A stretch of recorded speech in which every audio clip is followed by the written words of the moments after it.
नमस्कार, मी विशाल परदेशी. या बुलेटिनमध्ये आपलं सगळ्यांचं स्वागत. सुरुवात करूयात आता या क्षणाच्या ब्रेकिंग न्यूजने. काँग्रेसकडे कृषी, महसूल, महिला आणि बालकल्याण, त्याचबरोबर अन्न आणि नागरी पुरवठा, उच्च शिक्षण, गृहनिर्माण, जलसंपदा, ऊर्जा ही खाती दिल्या जाऊ शकतात. तर राष्ट्रवादीकडे गृह, अर्थ, सार्वजनिक बांधकाम, सहकार, वैद्यकीय शिक्षण, जलसंधारण, पर्यटन, ग्रामविकास ही खाती दिल्या जाऊ शकतात. तर शिवसेनेकडे नगर विकास, सामान्य प्रशासन, माहिती तंत्रज्ञान, पर्यावरण, उद्योग, MSRTC, संसदीय कामकाज, उत्पादन शुल्क आणि GST, परिवहन, शालेय शिक्षण ही खाती दिल्या जाऊ शकतात अशी माहिती आपल्याला कळते. राष्ट्रवादीकडे 8 खात्यांचा कार्यभार दिला जाऊ शकतो. आता क्षणाची ब्रेकिंग न्यूज आपण बघतोय. राष्ट्रवादीकडे गृह, अर्थ, सार्वजनिक बांधकाम खातं हे दिलं जाणार का याबद्दलची चर्चा आता सुरू झालेली आहे. YB चव्हाण सेंटरवरती आता या क्षणाला राष्ट्रवादी काँग्रेस आणि शिवसेनेच्या प्रमुख नेत्यांची बैठक होते. राष्ट्रवादीकडे सहकार, वैद्यकीय शिक्षण आणि जलसंधारण खातं दिलं जाऊ शकतं.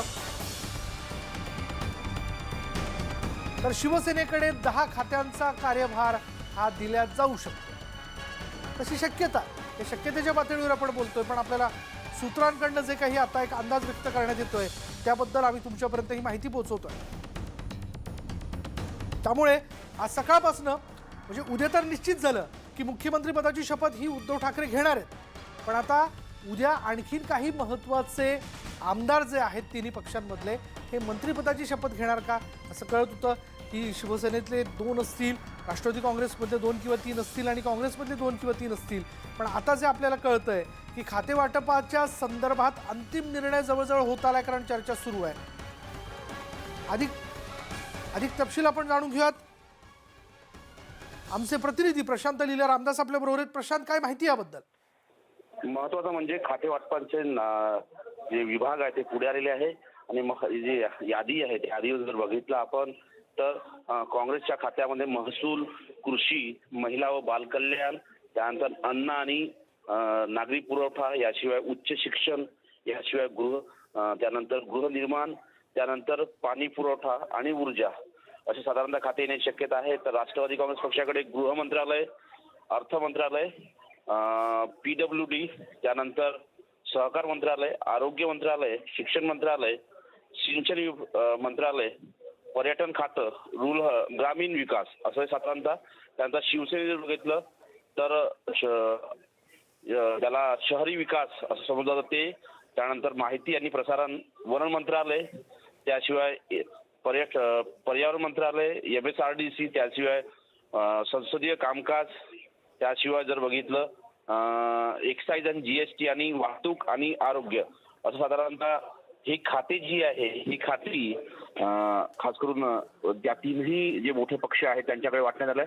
ज्या पद्धतीने सूत्रा पुढे आलं आहे 16, 15 आणि 13 याच धर्तीवरती मंत्रालय असणार आहे आणि या खात्यांसंदर्भात चर्चा सध्या सुरू झाली आहे. यामध्ये साधारणतः उद्या कोणाला मंत्री बनवायचं या देखील चर्चा होणार आहे. यासाठी अत्यंत महत्वाची बैठक होणार आहे आणि या सगळ्या पार्श्वभूमीवर पाहणं महत्वाचं ठरतंय की खास करून राष्ट्रवादी काँग्रेस पक्षाला गृह मंत्रालय आणि अर्थ मंत्रालय मिळतं. त्यामुळे हे सगळं अत्यंत महत्वाची हे घडामोड आहे की या खात्यांनुसार आता मंत्री मिळेल आणि या धर्तीला जी मागणी होती खास करून राष्ट्रवादी काँग्रेस पक्षाची की गृह खातं त्यांना हवं आहे ते गृह खातं मिळण्याच्या जवळपास शक्यता व्यक्त केली जात आहे. स्टुडिओ. धन्यवाद प्रशांत या सगळ्या माहितीबद्दल. आपण बघतोय उद्या उद्धव ठाकरे मुख्यमंत्रीपदाची शपथ घेतील, पण त्याचबरोबर इतरही काही महत्त्वाचे तिन्ही पक्षांमधले आमदार मंत्रिपदाची शपथ त्यांच्याबरोबर घेऊ शकतात. त्या अनुषंगाने YB चव्हाण संकुलावरती याबद्दलची चर्चा केली जाते, जिथे या तिन्ही पक्षांचे प्रमुख नेते उपस्थित आहे. पाहुयात पुढली बातमी. उद्धव ठाकरेंच्या शपथविधीला अवघे काही तास उरलेत तरी पण राज ठाकरेंना अजून निमंत्रण देण्यात आलेलं नाहीये. कृष्णकुंजामधील खात्रीलायक सूत्रांनी ही माहिती न्यूज 18 लोकमतला दिली आहे. उद्धव आणि राज ठाकरे यांच्यात आता तीव्र राजकीय मतभेद असले तरी त्यांचं बालपण एकत्र गेलंय. दोघंही बाळासाहेबांच्या मुशीत तयार झालेत. दोघंही बाळासाहेबांनाच वंदनीय मानतात. उद्धव ठाकरेंसाठी उद्याचा दिवस अतिशय मोठा आणि महत्त्वाचा आहे आणि अशावेळी आपल्या चुलत भावाला ते बोलवतात का हे पाहायचंय. स्वाती लोखंडे डोके आपल्या बरोबर आहेत. स्वाती, कृष्णकुंजावरती उद्याच्या शपथविधी सोहळ्याबद्दलचं आमंत्रण हे राज ठाकरेंना पोहोचलंय का? हीच महत्त्वाची बाब आहे, कारण दोन भावांमध्ये खरं तर नातेसंबंधांची जरा तरी तणावाचे असले तरी हा असा क्षण होता जिकडे ठाकरे परिवारातला पहिल्यांदा कुणीतरी मुख्यमंत्रीपदाची शपथ घेते आणि त्यात उद्धव ठाकरे हे मोठ्या भावाच्या नात्यानं ते स्वतः शपथ घेत आहेत. याचाच अर्थ ते स्वतः मोठ्या भावाच्या नात्यानं राज ठाकरेंना आमंत्रण देतील काही तास आधी किमान, अशी अपेक्षा होती. पण आता जर आपण बघितलं की अवघ्या काही तासांचा कालावधी उरला आहे. दुसऱ्या म्हणजे गुरुवारी संध्याकाळी 5 वाजता या सोहळ्याला सुरुवात होईल, पण त्याच्या आधी आत्तापर्यंत अजूनही कोणत्याही प्रकारचं आमंत्रण जे आहे ते राज ठाकरेंना पोहोचलेलं नाही आहे. आणि हे कृष्णकुंजवरच्या अगदी खात्रलायक सूत्रांनी दिलेली माहिती आहे. आपल्याला जर माहिती असेल की उद्धव ठाकरे जेव्हा आजारी होते, त्यांची अँजिओप्लास्टी झाली होती, तेव्हा पूर्ण वेळ त्यांची ही प्रोसिजर होईपर्यंत, अँजिओप्लास्टी होईपर्यंत राज ठाकरे हॉस्पिटलमध्ये त्यांच्यावर बसून होते. इतकंच काय, राज ठाकरे यांच्या मुलाचं लग्न जेव्हा ठरलं तेव्हाही अगदी 6 जानेवारीला राज ठाकरे स्वतः मातोश्रीवर गेले आणि उद्धव ठाकरेंना आमंत्रण दिलं होतं. लहान भावाच्या नात्याने ते स्वतःहून गेले होते, कुणाकरवी पाठवलं नव्हतं. त्यामुळे किमान अशी त्यांचं जे कौटुंबिक नातं आहे ते तरी कुठेतरी चांगलं होईल, कारण अशा या क्षणी दोन भावांमधले मतभेद आणि मनभेद अगदी दूर सारले जातील आणि मोठ्या मनानं एकमेकांना दोघं खरं तर जवळ घेतील असं वाटलं होतं. पण या क्षणी म्हणजे आता आपण जर असं बघितलं तर 24 तासही उरले नाहीत या सोहळ्याला, आणि असं असतानाही अजूनही कोणत्याही प्रकारचं औपचारिक आमंत्रण जे आहे ते राज ठाकरेंच्या घरी पोहोचलेलं नाही आहे. ही आत्तापर्यंतची सगळ्यात मोठी बातमी असं म्हणायला हरकत नाही, कारण शेवटी हा जर आपण बघितलं की म्हणजे परिवार किंवा या सगळ्या क्रुशल पॉईंटमध्ये परिवार किती महत्त्वाची भूमिका बजावतो हे अजित पवारांच्या बाबतीत आपण बघितलेलं आहे. की अजित पवारांना परत आणण्यात जिथे पक्षातले नेते अपयशी ठरले होते, तिथे सदनंद सुळे म्हणजे त्यांच्या परिवारातल्याच एका सदस्यानं फार मोठी भूमिका बजावली होती. आणि अशातच जिथे शपथविधीचा सोहळा आहे तिथे राज ठाकरे आणि उद्धव ठाकरे एकत्र येतील, त्या दोघांमधले मतभेद संपतील कुठेतरी. कारण आपण शेवटी बघितलं तर ठाकरे घराण्यातला पहिला एक व्यक्ती आहे, पहिला सदस्य आहे जो शपथविधी घेतोय मुख्यमंत्री म्हणून. हे असं वाटलं होतं कुठेतरी आमंत्रण जाईल वेळेच, पण आतापर्यंत तरी आमंत्रण त्यांच्यापर्यंत म्हणजे औपचारिक आमंत्रण जे आहे ते पोहोचलेलं नाही. आता बघूयात हे आमंत्रण त्या पद्धतीने तसं त्यांच्यापर्यंत दिलं जातंय का. धन्यवाद स्वाती या सगळ्या माहितीबद्दल. यानंतर बघूयात राष्ट्रवादी काँग्रेसच्या खासदार सुप्रिया सुळे यांनी महाराष्ट्राचं मन जिंकलंय. शपथविधीसाठी आलेल्या सर्वपक्षीय नवनिर्वाचित आमदारांचं सुप्रिया सुळेंनी उत्साहात स्वागत केलं.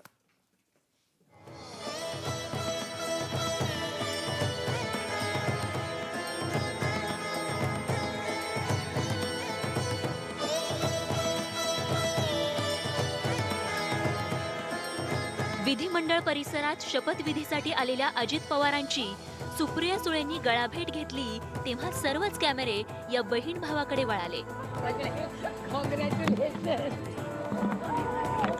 सुप्रिया सुळेंनी दादा शुभेच्छा असं म्हणून अजित पवारांचं स्वागत केलं. तर पहिल्यांदाच ठाकरे कुटुंबातून आमदार झालेले आदित्य ठाकरे यांचंही सुप्रिया सुळेंनी आपुलकीनं स्वागत केलं.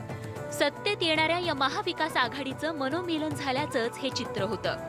पवार कुटुंबातली तिसरी पिढी रोहित पवारांच्या रूपानं विधानसभेत पोहोचलीय. यावेळी रोहितचंही सुप्रिया सुळेंनी उत्साहानं स्वागत केलं.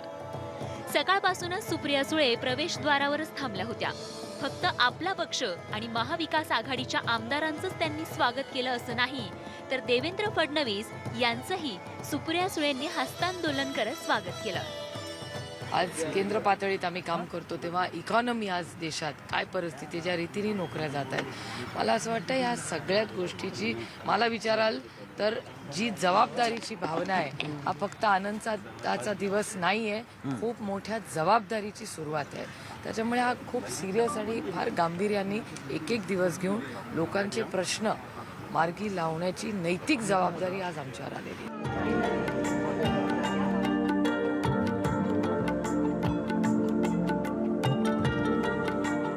शपथविधीसाठी अनेक ज्येष्ठ आमदार येत होते. त्या सर्वांचं स्वागत करून सुप्रिया सुळेंनी राज्यातल्या राजकारणाचा प्रत्यय दिलाय. पहिल्यांदाच निवडून आलेल्या आमदारांसाठी सुप्रिया सुळेंनी केलेलं हे खास स्वागत म्हणजे एक धडाच होता. आमदार म्हणून येतोय आज, खरोखर मी महाराष्ट्राचे आभार मानतो, सगळे जनतेचे आभार मानतो की ही संधी आम्हाला सगळ्यांना दिली. एक नवी दिशा द्यायला चाललेलो आहे देशाला, महाराष्ट्राला नवा महाराष्ट्र घडवण्याचे प्रयत्न आहेत. त्यांच्या अपेक्षा माझ्याकडनं खूप मोठ्या प्रमाणात आहेत. आणि त्यांच्या अपेक्षा पूर्ण करत असताना या राज्यामध्ये असणारे युवक आणि जे ना कोणाला एक कार्यकर्ता जर त्यांना बघायचा असेल तर तो हा कार्यकर्ता असेल. कुठलेही प्रश्न असेल मी आणि माझ्याबरोबर असणारे राष्ट्रवादी, काँग्रेस, शिवसेना व मित्रपक्षाचे सर्व आमदार हे त्यांचे कार्यकर्तेच आहे आणि सेवेसाठी आम्ही नेहमीच त्यांच्यासाठी तिथं उपस्थित राहू. निवडणुकीतले वादविवाद, आरोप प्रत्यारोप हे तेवढ्यापुरतेच असतात. कायमस्वरूपी विकासाचं राजकारण आणि समाजकारण करायचं असेल तर सर्वांसोबत मैत्री असायला हवी आणि हेच सुप्रिया सुळेंनी त्यांच्या वर्तनातून दाखवून दिलंय.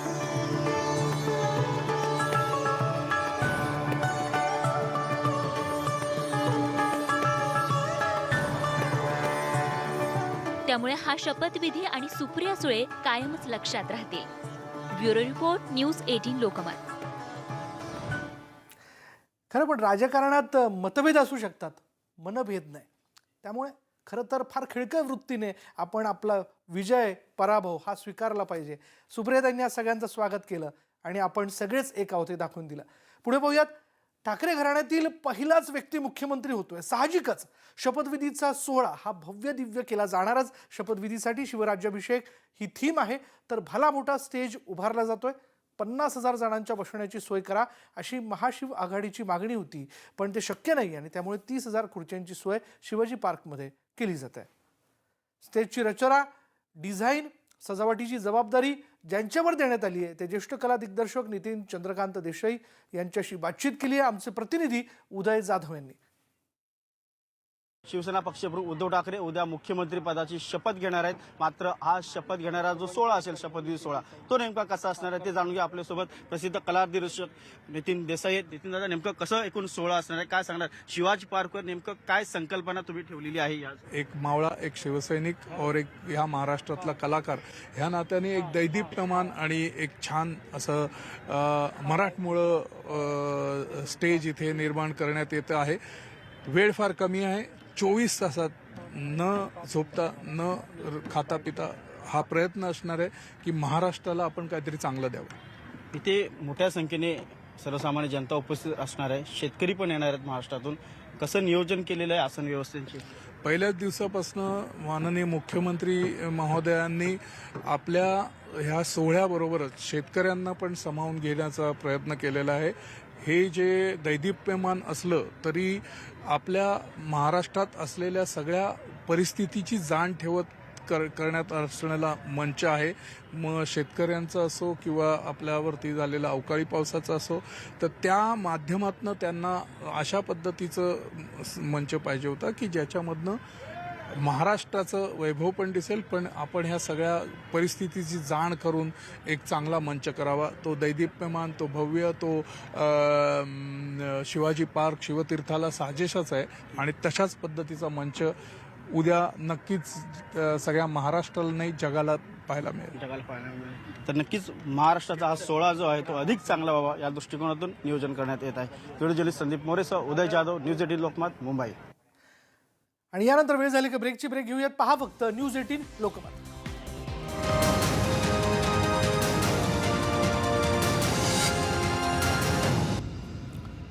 ब्रेकनंतर आपण बघणार आहोत महाराष्ट्र काबीज केल्यानंतर आता विरोधकांना दिल्ली खुणावू लागली आहे. महाराष्ट्र आता देशाचं राजकारण बदलणार का, ही चर्चा सुरू झाली आहे. महाराष्ट्र राज्याचे मुख्यमंत्री उद्धवजी ठाकरे साहेब करणार आहेत. महाविकास आघाडीचा गुरुवारी मुंबईमध्ये शपथविधी होतोय.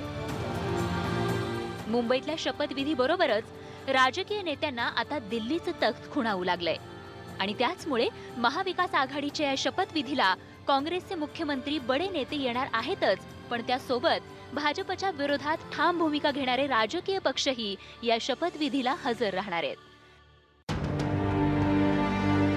काँग्रेस अध्यक्षा सोनिया गांधी, पंजाबचे मुख्यमंत्री कॅप्टन अमरिंदर सिंग, मध्य प्रदेशचे मुख्यमंत्री कमलनाथ, राजस्थानचे मुख्यमंत्री अशोक गेहलोत, पश्चिम बंगालच्या मुख्यमंत्री ममता बॅनर्जी, उत्तर प्रदेशचे माजी मुख्यमंत्री अखिलेश यादव या शपथविधीला उपस्थित राहणार आहेत.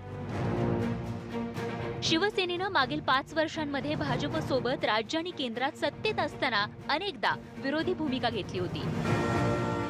पंतप्रधान नरेंद्र मोदींवरही जोरदार टीका केली होती. तर अनेकदा उघडपणे ममता बॅनर्जींचीही भेट घेतली होती। त्यामुळे आता राज्यामध्ये शिवसेना, काँग्रेस आणि राष्ट्रवादी एकत्र आल्यानं केंद्रातही सर्व विरोधक एकत्र आले तर बलाढ्य भाजपला रोखण्यासाठी यश मिळू शकतं, हा विश्वास या नेत्यांमध्ये निर्माण झालाय। देशाच्या परिवर्तनाची सुरुवात महाराष्ट्रातून झाली आहे। तुम्ही महाराष्ट्राला कमी लेखलात, महाराष्ट्राचा अपमान करण्याचा प्रयत्न केलात आणि महाराष्ट्रानं पलटवार केला। शिवसेना, काँग्रेस आणि राष्ट्रवादीच्या महाविकास आघाडीचा शपथविधी देशाच्या राजकारणातली महत्त्वाची घडामोड ठरणार आहे आणि त्याचमुळे या सोहळ्याला देशभरातल्या बड्या नेत्यांना आमंत्रित करण्यात आलंय। तर बिगर भाजप सरकारचा नवा प्रयोग म्हणून देशातले राजकारणी उद्धव ठाकरे आणि शिवसेनेकडे उत्सुकतेने बघत आहेत। ही उत्सुकताच देशपातळीवरील आगामी राजकारण कोणत्या दिशेने जाणार आहे हे दाखवून देण्यासाठी पुरेशी आहे। Bureau report, news 18 Lokmat. आणि यानंतर वेळ झाली की ब्रेकची ब्रेक घेऊयात। पहा फक्त न्यूज 18 लोकमत।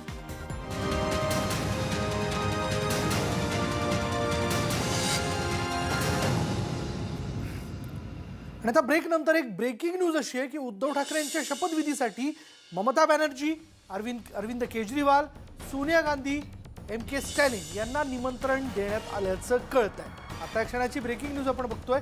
प्रमुख अध्यक्ष MK स्टॅलिन यांना देखील या सोहळ्याकरता निमंत्रण देण्यात आलंय। ज्या ज्या देशातल्या राष्ट्रीय नेत्यांनी भाजपच्या विरोधात ठाम भूमिका घेतली त्यांना सगळ्यांना खरं तर या सोहळ्याकरता आमंत्रण देण्यात येत आहे। त्यामध्ये कमलनाथ, ममता बॅनर्जी, त्याचबरोबर अरविंद केजरीवाल यांना निमंत्रण देण्यात आलं। MK स्टॅलिन यांना देखील निमंत्रण पाठवण्यात आलं। यानंतर बघूयात SPG कायद्यात सुधारणा करण्यासाठीच विधेयक आज केंद्रीय गृहमंत्री अमित शहा यांनी लोकसभेत मांडलं। यापुढे केवळ पंतप्रधान आणि त्यांच्या निवासस्थानी राहणाऱ्या कुटुंबियांनाच SPG सुरक्षा देण्याचा प्रस्ताव यामध्ये आहे। तसंच माजी पंतप्रधानांना केवळ 5 वर्ष SPG सुरक्षा देता येईल अशी तरतूद यामध्ये करण्यात आली आहे। गांधी कुटुंबियांना टार्गेट करण्यासाठी ही सुधारणा करत नाहीये। बसलाच तर याचा फटका मोदींनाही बसेल, कारण मोदी जर भविष्यात पंतप्रधान नसले तर 6व्या वर्षापासून त्यांचीही सुरक्षा काढली जाईल असं शहा म्हणाले। मैं अभी भी कहना चाहता हूं इन सबको, सारे विपक्ष के मित्रों को, इसी से अगर किसी की सुरक्षा कर्टेल हुई है तो नरेंद्र मोदी जी की हुई, क्योंकि बाकी सारों की तो सुरक्षा ये एक्ट बनने के पहले ही हटा दी। जब नरेंद्र मोदी जी प्रधानमंत्री नहीं रहेंगे 6वें साल उनकी सुरक्षा टप से चली जाएगी। तो अगर किसी की सुरक्षा जाने वाली है इससे तो नरेंद्र मोदी जी की जाने वाली है और किसी की नहीं जाने वाली है। पुराने एक्ट के तहत ही बाकी की सुरक्षा मान्य वर्ष हटाया गया है। चंद्रशेखर जी के दोनों पुत्रों की सुरक्षा असेसमेंट के बाद हटाया गया। नरसिम्हा राव जी के 8 पारिवारिक सदस्यों की सुरक्षा को थ्रेट असेसमेंट के बाद हटाया गया। IK गुजराल साहब के 3 परिवार के सदस्यों को थ्रेट असेसमेंट के बाद सुरक्षा हटाया गया। मनमोहन सिंह जी के भी 3 परिवार सदस्यों को थ्रेट असेसमेंट के बाद हटाया गया। मगर किसी के लिए मैंने एक प्रेस नोट भी नहीं देखा, किसी के लिए एक स्टेटमेंट भी नहीं देखा, किसी के लिए सदन में चर्चा की मांग भी नहीं देखी। अरे भाई, मैं बिल लेकर आने वाला था, सदन की चर्चा भी होने वाली थी, मगर पूरा सदन यहां पर बंद कर दिया। यानंतर या बुलेटिनमध्ये इथेच थांबणार आहोत। पहा फक्त न्यूज 18 लोकमत।